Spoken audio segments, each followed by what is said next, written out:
Hello, my name is Shayna Rush, and in this presentation we're going to talk about REITs.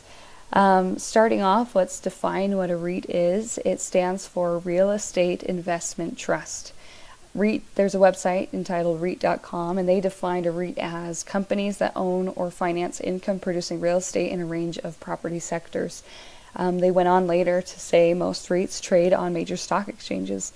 In my own words, I would say that a REIT is a company that invests in a variety of different types of real estate with the intent of producing income and becoming a great investment for stockholders.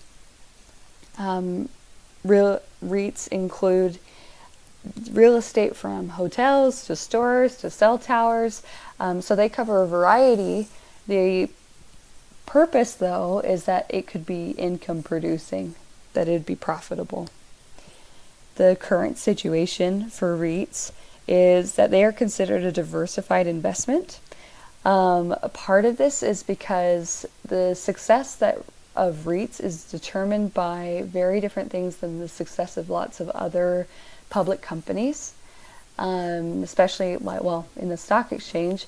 Lots of other companies have other factors, whereas REITs are determined, their success is determined by the real estate market and how well that market's doing.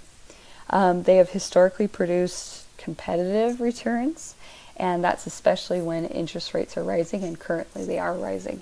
So as we're talking about the future possibilities with REITs, because interest rates are rising, we can expect in the near future that REITs will just continue doing better and better.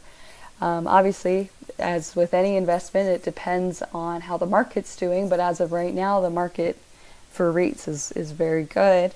If you see, this is a chart back, it goes up to about 2007, but if you see, as that real estate market was getting better and interest rates were rising, the REITs were able to actually outperform the S&P 500.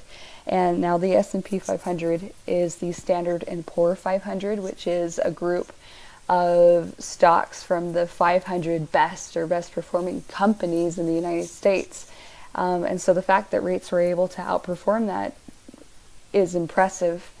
Additional notes about REITs is that they often will have high restrictions on who can be considered a REIT.